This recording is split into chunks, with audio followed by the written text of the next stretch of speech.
Satu, dua, tiga,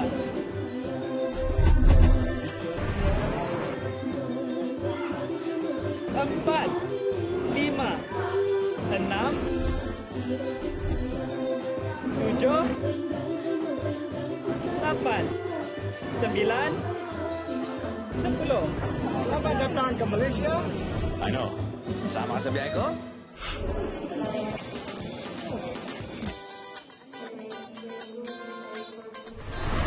What's up, mga biyahero? How you doing? Papunta tayo ngayon sa Malaysia. Specifically, Kuala Lumpur, Malaysia. It's my second time to fly there. Excited ako dahil mapupuntahan ko yung hindi ko napuntahan nung first time. Plus, I hear from our friends sa Malaysian Tourism Board na worldwide Ramadan. Ibig sabihin nun, maraming mga tao doon ay nagpa-fasting. Ibig sabihin nun, maraming mga restaurants ay may discount. Ibig sabihin nun, food trip na naman tayo. Yes! Para sa mga Muslim, ang Ramadan ay isa sa pinakamahalagang panahon sa kanilang pananampalataya dahil ito ay month of blessing. Nagsisimula ito sa ika-9 na buwan ng Islamic calendar. At ngayong 2013, opisyal na nagsimula ang Ramadan noong July 9. Tuwing Ramadan, isinasagawa ng mga Muslim ang matinding sakripisyo para sa kanilang debosyon kay Allah sa loob ng isang buong buwan. Kasama sa kanilang mga ginagawa ang pagdarasal, charity, at matinding fasting o hindi pagkain at pag-inom bago sumikat ang araw hanggang sa tuluyan ng itong lumubog.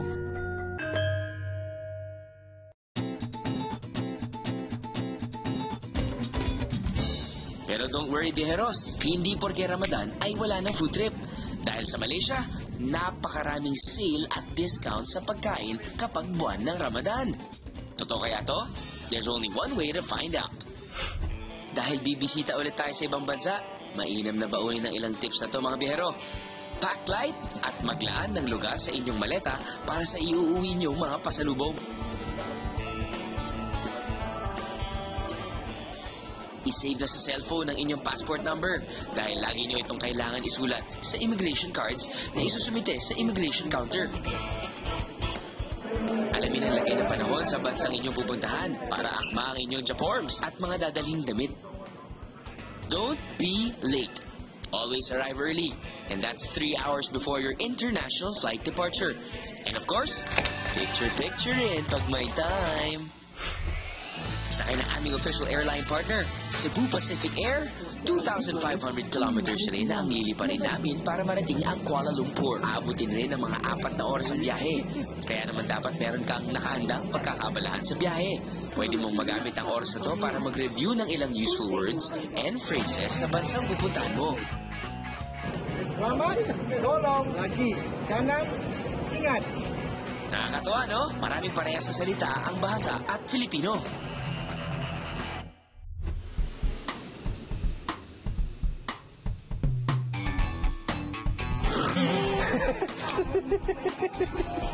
Ay, dito naman na tayo. O, tara na. Saan tayo punta? Dito? Alright!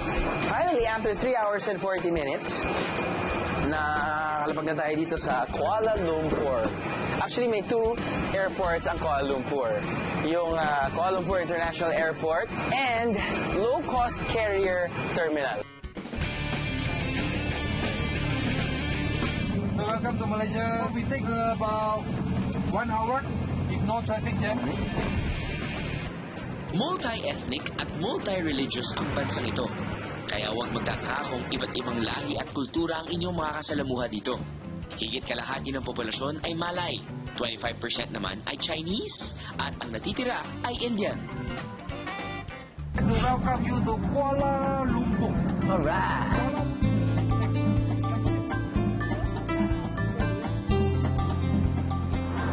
Ayos! From LCCT Airport, roughly around 1 hour, nandito na tayo sa Kuala Lumpur.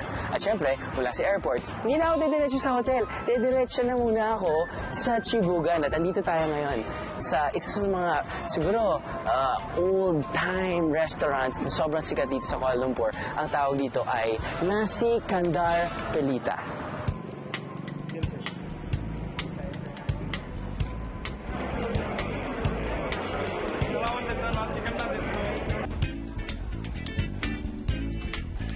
Naalala ko yung first time ko pumunta dito eh. Nagkamali ako dahil sinabi niya, sabi niya sa akin ng tour guide, you like spicy? Sabi ko, I love spicy. Mali.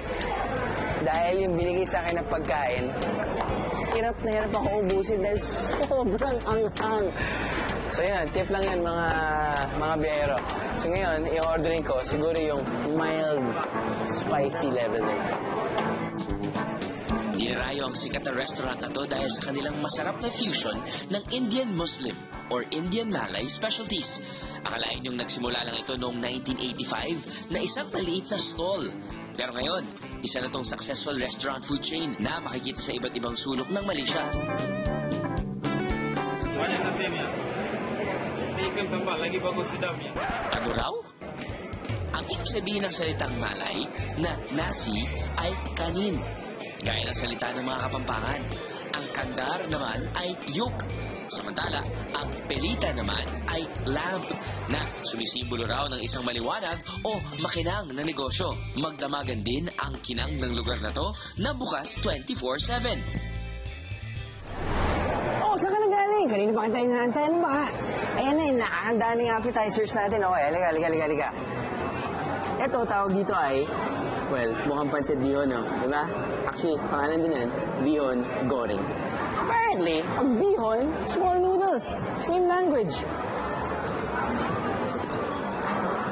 Tastes like pancit bihon ng atin. Pero may konting sipa. Roti tissue. Parang lumpia wrapper na tostado na nilagyan ng evaporada. Sabi nila, itong roti tissue, kailangan pagka-serve ka agad, kain ka agad kasi nahuhulog. Yun. Nagiging na siya eh. Nagiging dessert na siya actually. Parang lumpia wrapper na deep fry o tinostado tapos nilagyan ng kondensada, no? Kondensado ay mas matamis. Ito naman, ang tinatawag na roti canai. Meron kang 3 sauces there. You have your mild spicy, you have your medium spicy, and you have your super spicy. Ito roti na, nakakain ko na rin ito sa Pilipinas eh. Masarap itong appetizer ng mga Malay na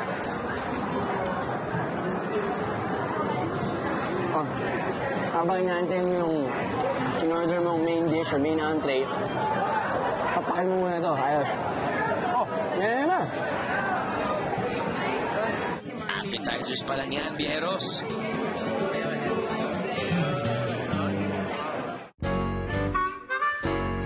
Ito na tayo sa ating ulam, pati kanin. Ang dami. Yung okay din sa turo-turo yun, ang dami mong choices. Hindi parang fried rice nila. Biryani, tawag dyan. Tapos meron kang fried onion. Parang adobong pusit. Pero syempre, yung sauce nila, maanghang. Maanghang na maanghang. Gulay din nila, simple na yung mga pagkain nila. Sitaw, tawag nila dito, long bean. Ito yung lamb mutton. Hindi ako kumakain ng lamb. Takot talaga ako kumain ng lamb dahil yung aftertaste niya para sa akin, personally, medyo hindi ko pa rin na-enjoy eh. Kahit lagyan mo ng mint, sabi nila, it's how you cook it, and we'll see.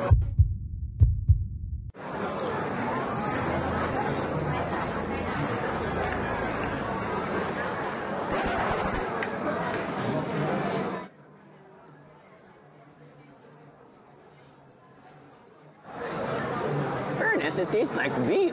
And that's a good thing. Hindi ko nalalasahan yung usual aftertaste ng lamb na hindi ko gusto. Fish head curry. Ayun o. Ayun o.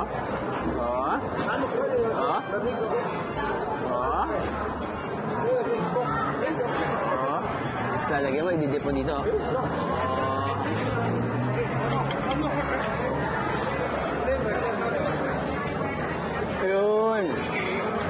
Ayun. Ang marami sa amin ko dito, lahat.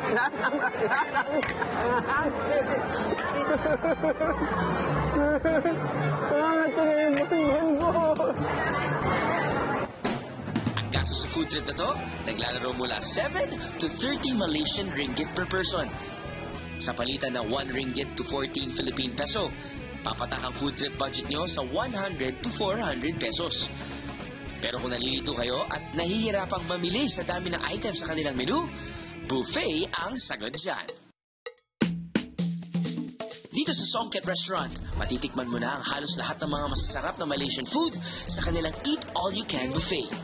Specialty nila rito ang lamb meat, mixed satay, at iba pang spicy dishes na dinatawag nilang rendang. And take note, ito ay Ramadan buffet, so ibig sabihin may special discount. At habang kumakain, meron pa silang entertainment para sa mga bisita.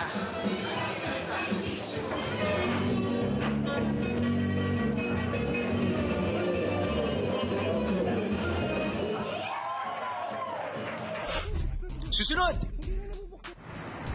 Alam mo, pwede naman kayong mag-sightseeing sa Kuala Lumpur at tingnan yung The Petronas Twin Towers kapag umaga. Maganda yan, pero hindi. Iba talaga kapag gabi. Isang maliwanag na gabi ng pamamasyal. Alam mo, all over the world, buti na lang may Chinatown or yung may isang lugar na nagbebenta ng Chinese food kasi hindi ko alam kung paano ako mabubuhay. Ano? Sama ka sa biyahe ko? Ano? Sama ka sa biyahe ko? Matapos ang aking pambungad na food trip dito sa Kuala Lumpur, oras na para pasyalan ng major attractions nila rito tuwing gabi. Kumikinang sa liwanag ang Kuala Lumpur sa paglubog ng araw. Kaya naman binansagan din itong Garden City of Lights. Ang crowning glory ng syudad, syempre, ang Petronas Twin Towers. Aba, ang gusaling ito lang naman ang may hawak sa titulong World's Tallest Twin Towers. Alam mo, pwede naman kayong mag-sightseeing sa Kuala Lumpur at tingnan yung The Petronas Twin Towers kapag umaga. Maganda yan, pero hindi. Iba talaga kapag gabi. See? Kasi pag gabi, well-lit yung Petronas Twin Towers and you will fully appreciate this building na before naging tallest building in the whole world. Turista, locals, talagang hihinto sila dito. Actually, hihinto sila siguro sa radius ng mga I don't know, 3 to 5 kilometers dahil sobrang taas ng Petronas Twin Towers. Kahit saan ka dito sa Kuala Lumpur makikita mo, mahahagip mo pa rin talaga yung Twin Towers na to. Where are you from? Australia. You're from Australia. Yeah. Why choose Malaysia? I love it here. The weather, The weather. You like the weather. Big. The food. the light, the building, don't have this the park. everywhere. Yeah, that's right. That's right. It's amazing. Malaysia is just beautiful. It is beautiful. We really love it. So we see you here tomorrow. Konting himayin natin. Kita mo yung sky bridge na yan? I think that's on the 41st and the 42nd floor. Right? And then the first 6 floors ay mall.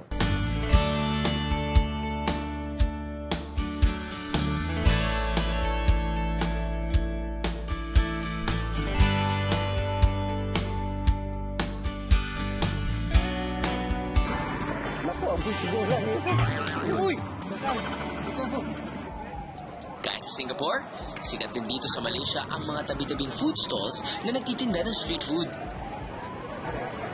Astig na itong lugar na to, no? Ito yung tinatawag nilang Jalan Alor or Alor Street. Take note, ang Jalan, kasi baka pumunta kayo dito at sabihin nyo, yung Jalan, yung Jalan. Actually, Jalan, ibig sabihin nun, street. Okay? Yung mismong pangalan ng road, yung second name, which is Alor. Jalan Alor.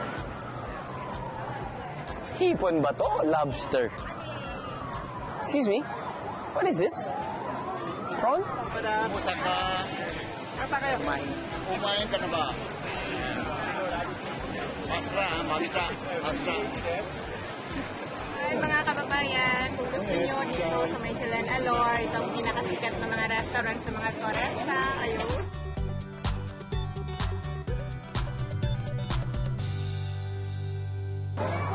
Ayoko niyan. Itong street na to, before 6 p.m., wala pa daw mga stalls, wala pa raw mga restaurants. Nagsisimula sila ng 6 p.m. at nagko-close ng 4 a.m. And mostly makikita mo dito, Chinese food. Chinese food, fresh vegetables and fruits. Sabi nila, it's not really the cheapest. Okay? Kumbaga yung mga locals, hindi naman talaga pumupunta dito because the food is really cheap. Pumupunta dito yung mga turista, pumupunta dito yung mga expats, pumupunta raw dito yung mga locals na may kaya. Dahil nga, sa variety ng Chinese food, pati I guess, I mean, the place is chilling. You know, actually, you see more foreigners than locals, and that says something. I guess business is good for tourists here. Pili na tayo dito.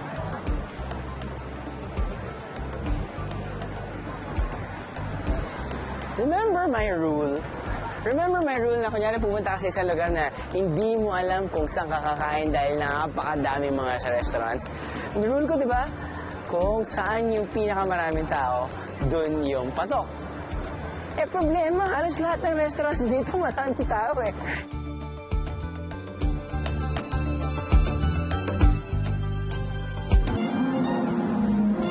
Kanina ba kita inaantay? Ikaw naman. Ikaw talaga practical late. Okay. Nag-order na ako para sa ating dalawa. Okay. Nag-order ako ng chicken satay. Siyempre, pag may satay, meron ka ring peanut curry sauce. Classic yan, Chong. Okay. Hindi lang yan. Meron tayong honey barbecue chicken wings. Mamatay ka sa sili. Kung ayaw na sili, walang problema. At first time kong susubukan to. Lime prune juice. Of course, they have lime or lemon, no? But they have dried prune, which is actually a bit weird. Punahin ko na muna siguro yung honey barbecue chicken. Medyo mainit din pa.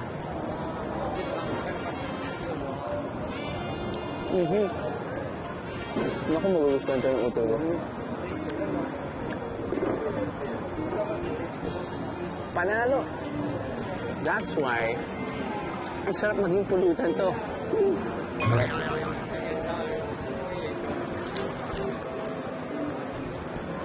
Ooh, okay. Tastes like lemonade.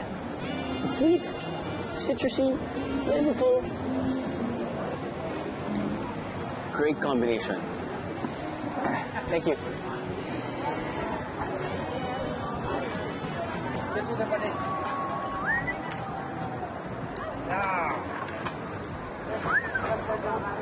Look at that. Wow. Sarap talaga ng stingray. I mean, para sa akin talaga yung texture ng stingray. One of the best. Pagdating sa isda na kinakain ko. And that's me. I mean, you know, and look at that. Oh? How it tears apart. Tas manghang.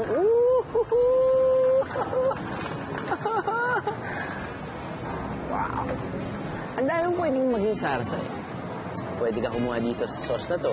Pwede ka kumuha dyan sa peanut satay. Pwede ka kumuha ng curry. You know, ano. Salamat. Sa ulitin ha. Kulat Pacquiao.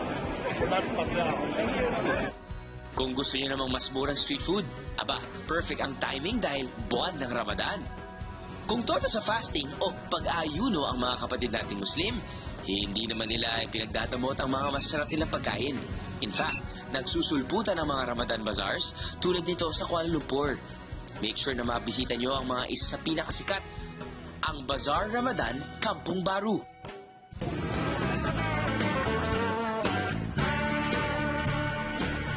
Matitikman dito ang iba't ibang specialties tulad ng Roti John's Black Pepper o Roti John's na fried egg and bun combo.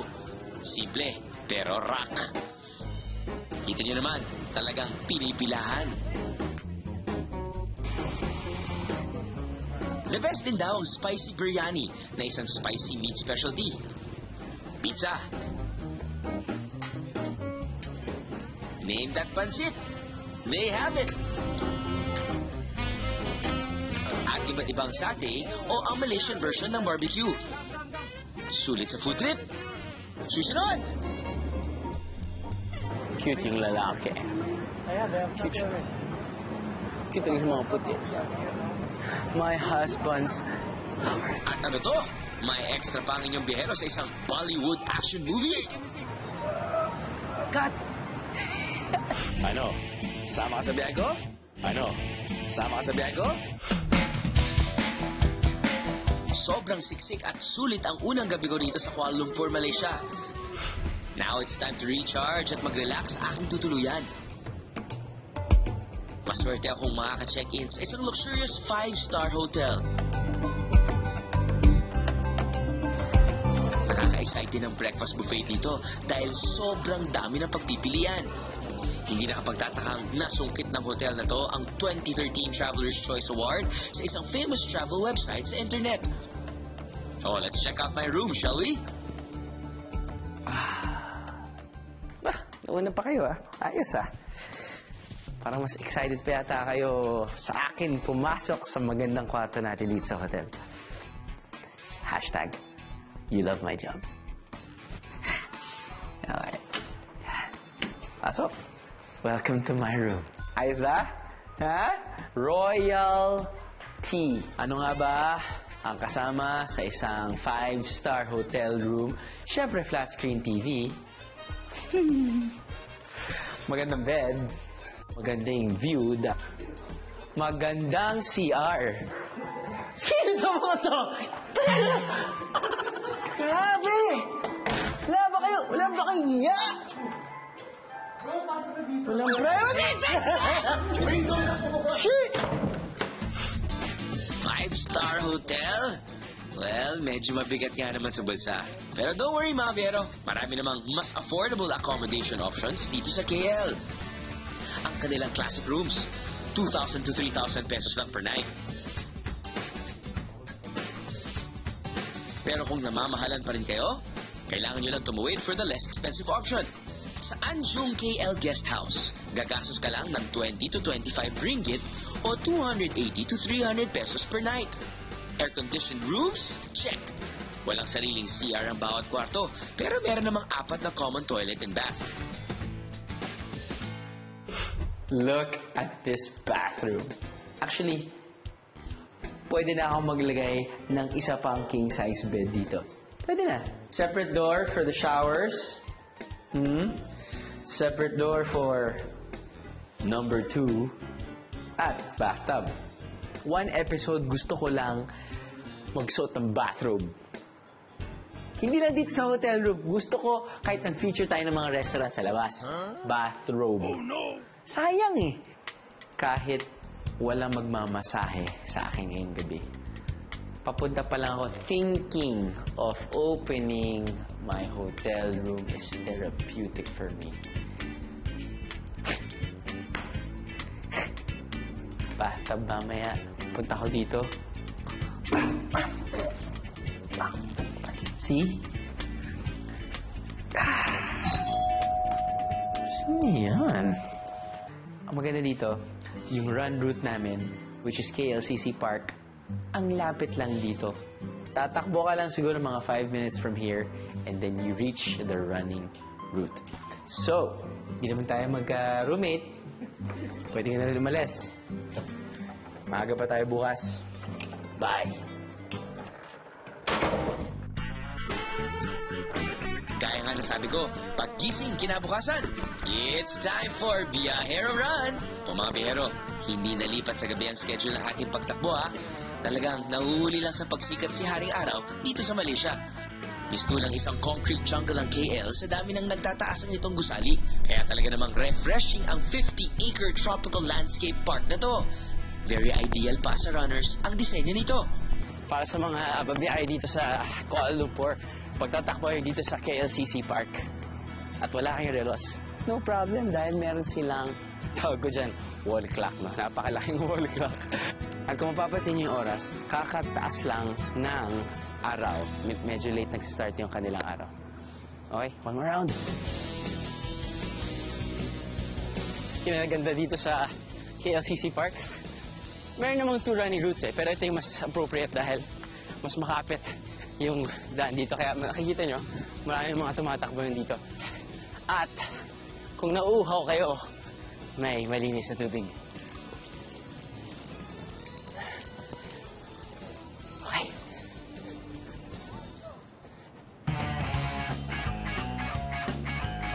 Cool! That's the lighter blue. Yan. Libre ang entrance dyan. Pwede lumangoy yung mga bata. Stig, no? Ba't wala tayong ganyan? Eh, syempre may ganyan tayo. Ba't madumi?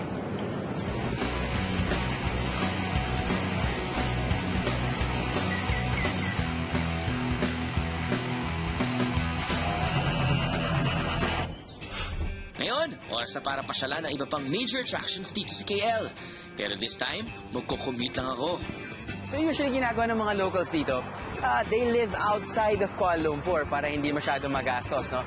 They bring their cars to the LRT station, take the train going to Kuala Lumpur. Pwede silang gumamit ng bus pagdating nila doon, pwede silang gumamit ng taxi. Now, bilang turista, nandito na tayo sa Kuala Lumpur, gagamit tayo ng LRT. Dahil yung LRT or yung train papunta sa kanilang major tourist destinations or major malls at yun yung pumuntahan natin. Pagdating natin doon, we can either walk, we can take the bus, or we can take a taxi cab.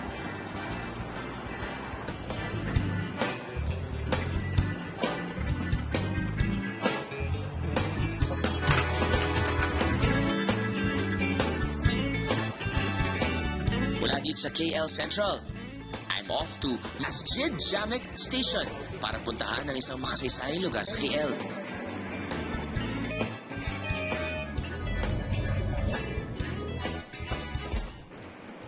Pagbaba ng station, tatambad sa'yo ang perfect view ng pinakamatandang mosque sa Kuala Lumpur, ang Masjid Jamek Mosque na itinayo pa noong 1909. Sa lugar din ito matatagpuan ang dalawang ilog na tinawag na Klang at Gombak Rivers. Napaka-importante ng lugar na ito dahil dito raw mismo itinatag ang syudad ng Kuala Lumpur noong 1857.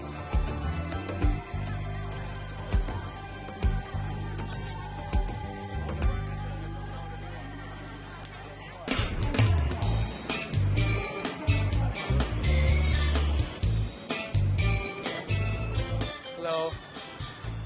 What's the best hat? How about this color? Yes? How much? 10? Here you go. Salamat. Kanina nag-iisip ako kung pwede ba na magsusot ako, hindi naman ako Muslim. Pero tinanong ko naman sa kanila, walang problema kahit di ka Muslim, pwede kang bumili. Meron na akong pasalubong sa sarili ko. Ayos. At ano to? May shooting sa kalsada? 5-cam setup. This is Bollywood.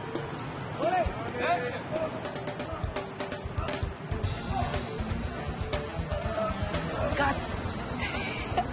First time ako na-experience ng Bollywood dito sa Malaysia.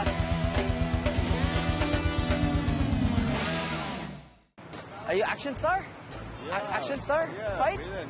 Villain? You're villain! Oh, I thought you're the lead actor. Yeah, lead actor. Yeah, there you go. Very good, very good. Akalain mo, may bonus pa akong souvenir photo with a Bollywood action star.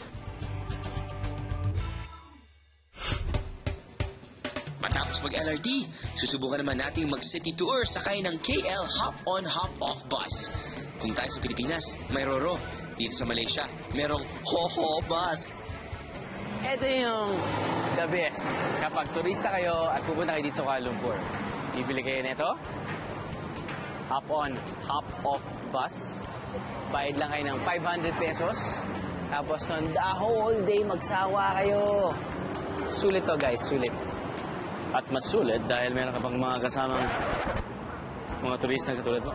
Dahil, alam mo yun, gusto mong mag-relate. Parang, oh, bakit dito sa Malaysia? Ganun naman talaga. Cute yung lalaki. Oh, no. Cute siya. Cute yung mga puti. My husband's summer.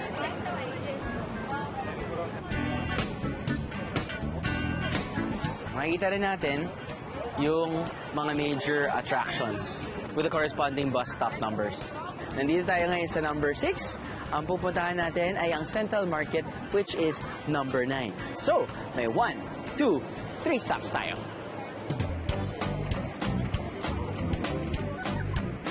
Here we go! Ho ho! So this is a double-decker bus. Pagpasok mo, wow, walang tao! Siyempre, dahil lahat ng tao nandun sa viewing deck. Tingnan natin kung makakuha pa tayo ng kwan. Let's go!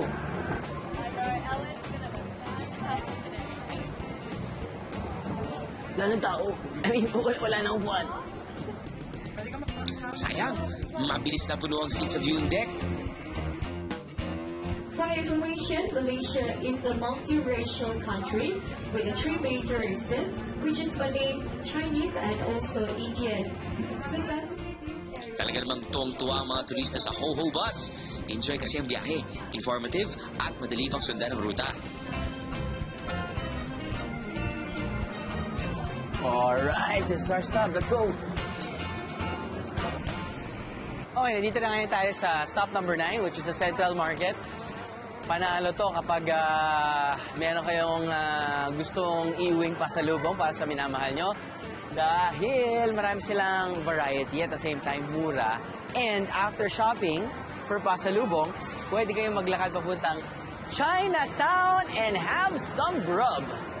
Chucha. Chicha, lunch, dinner, kaon, kain.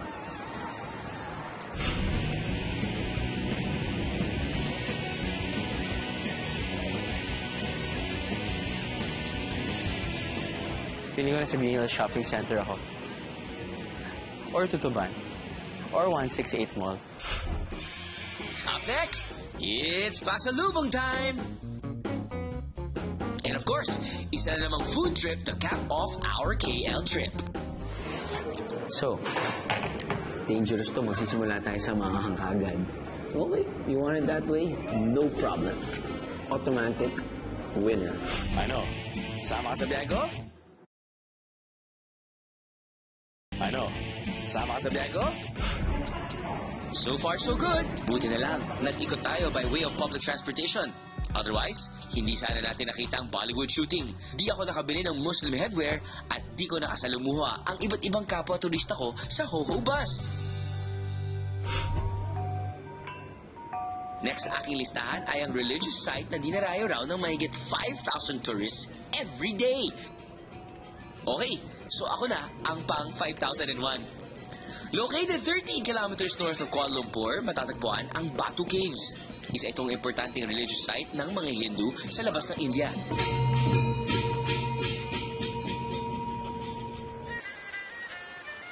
Kahanga-hanga rin ang artwork at disenyo ng century-old Hindu temple dito.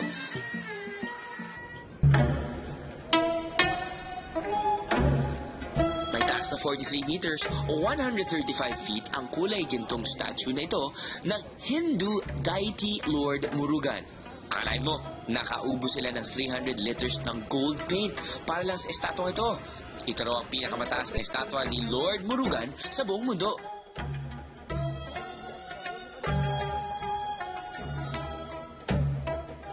Kapag hindi pa kayo nagsisimulang umakyat dito, isipin nyo na parang, man, akitin ko yan. It's steep, but not super hard to climb.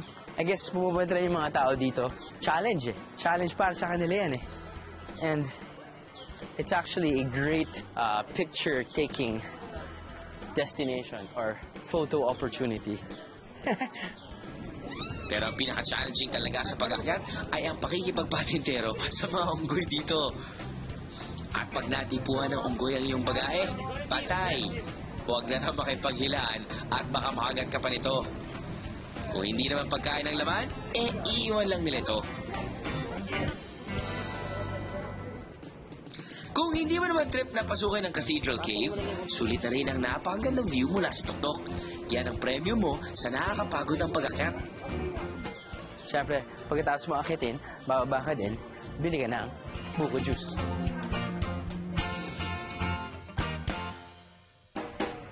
Bukod sa litrato, pwede ka rin mag-uwi ng pasalubong at souvenir items. Mautak. Mautak sila. Pagkatapos ng nearly 300 steps, mautak ang pagbenta nila ng malamig na buko. Yun nga lang, medyo may kamahalan dahil nga tourist spot to. So, ito, binibenta nila for 4 ringgit. That's times 14. It's around 56 pesos. About 60 pesos. Medyo mura pa rin sa atin, pero come on, 160 pesos. Taas-taas naman tinakyan mo. Gusto ko bang kumuha ng isa? Siyempre, hindi tayo pwedeng umalis sa Malaysia nang walang pasalubong. First up, Masjid Jamek Bazaar. Feeling ko na sabihin na shopping center ako. Or Tutuban. Or 168 Mall.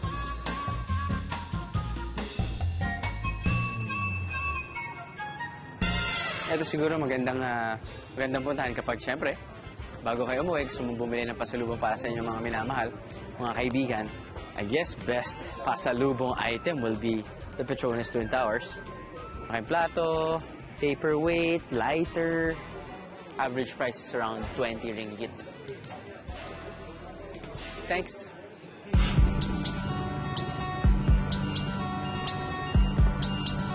Sa dulo ng bazaar na to, isang tradisyonal at makulay na shopping experience ang naghihintay sa'yo. Ang Jalan Tuanku Abdul Rahman o Jalan Tar. Tinawag rin ang lugar na to na Little India dahil ang specialty nila, iba't ibang makukulay na Indian apparel. Pero ang ultimate shopping experience ay matatagpuan sa Bukit Bintang District, ang sinasabing trendiest shopping and entertainment district ng Kuala Lumpur. Branded goods ba ang hanap nyo? Well, this is your paradise. Isa sa sikat na mall dito ang Pavilion na may mahigit 430 retail outlets ng iba't ibang high-end fashion boutiques. Sa gitna ng shopping oasis, makikita ang Pavilion Crystal Fountain ito na milyong-milyong ringgit daw ang halaga. Must visit din daw ito sa gabi dahil sa napakagandang lighting nito. Kung hindi pa naman kayo nagugutom sa buong araw na pag-window shopping, ewan ko na lang. Kaya Beros, isang food trip ulit for the road! Swerte talaga ang timing dahil balita ko, madalas raw mahaba ang pila rito. Ganun na lang siguro kasarap ang pagkain dito. I can't wait to try it. Lo and behold, more food. Okay. More, ibig sabihin niya parang Chinese Malay type of food. Chinese cooking, but Malay dahil naglagay sila rin ng spice. Halos lahat ng dishes nila, maanghang. So take note, para sa mga hindi gusto ng maanghang, pwede pa rin kumain dito, pero mag-request na lang kayo na pwedeng mild na lang yung spiciness ng pagkain. Okay. Ito yung tinatawag nilang squid prawn with spicy sauce. Ito naman, sweet and sour chicken. Ito naman, dried chili fish. Ito naman, bean curd with assorted vegetables. And this one, ito yung money maker nila. Ito yung best seller nila. Ito yung tinatawag na buttered kailan. It's buttered pechay. At naglagay sila ng gatas. Interesting. And, you know when they say, there's like 101 ways to cook egg. Well, another one. Tinatawag nilang omelette. Pero meron silang nilalagay na special sauce na dark. We'll taste that later. Ang tanong, where do we start? Dangerous to. Magsisimula tayo sa mga hanghagan. Okay, you want it that way? No problem. Amoy pa lang. Alam mo yung amoy ng maanghang? Yun.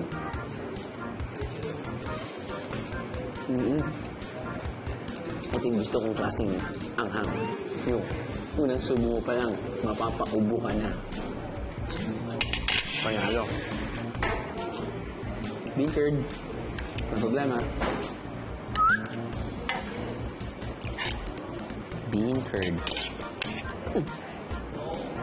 Parang siyang nakakain na sa Chinese restaurants, pero yung sauce niya, first time ko lang natikman. It's actually really good. Check. Chicken, sweet and sour.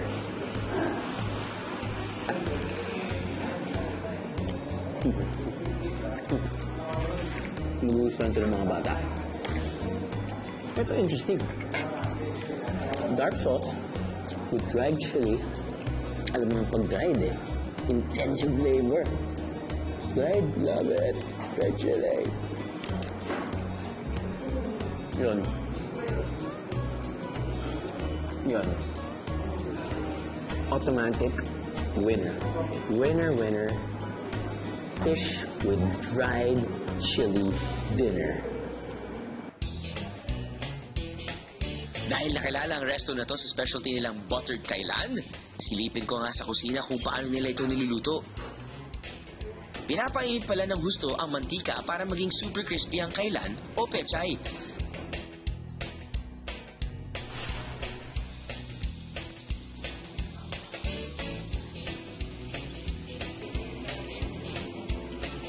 Pagka deep fry, hinahango ito at nilalagay ito sa isa pang kawali para sa finishing touches.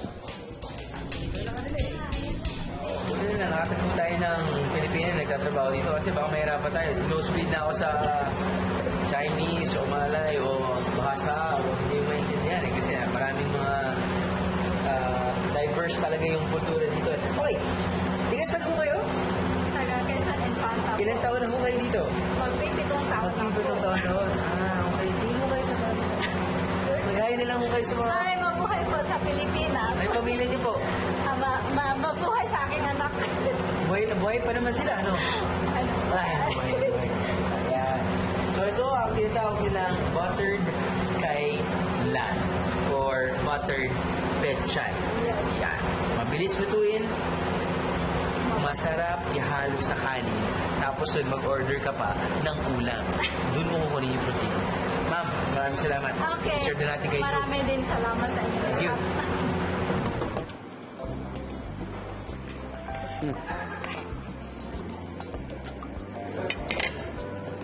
Alam mo pag kumakain kayo sa Japanese restaurant, tapos nag-order kayo ng tempura. Tapos dun sa tempura na yan, naglalagay sila ng ano ba yun? Spinach tapos di-deep fry. Ganon yung lasa. Ganon din yung texture.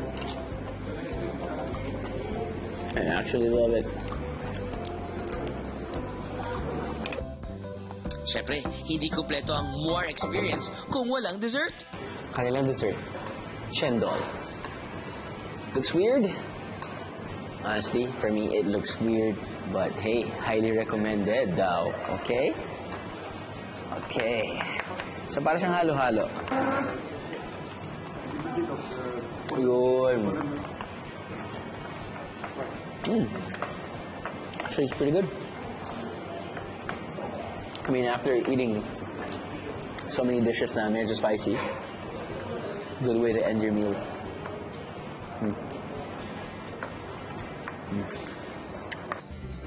Kumbaga sa pagkain, napaka-flavorful at napaka-makulay talaga ng Malaysia.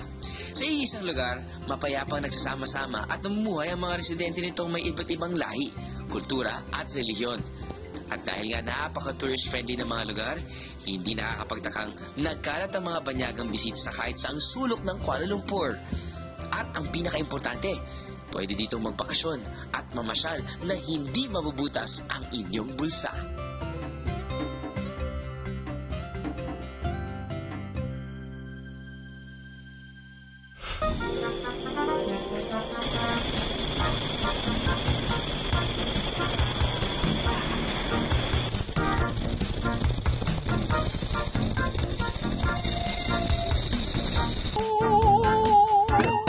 Sabi nila, replica to ng Taj Mahal.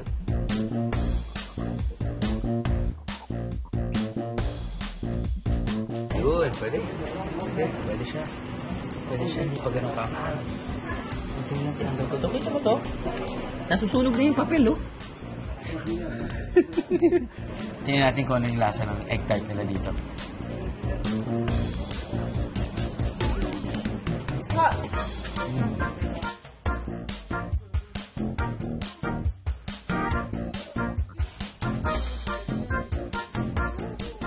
Hindi na masyado nakakalak. Konting nakakalula. Medyo may konting excitement lang kapag dadaan tayo dito sa mga poles nila dahil may konting gargal. 3, 2, 1.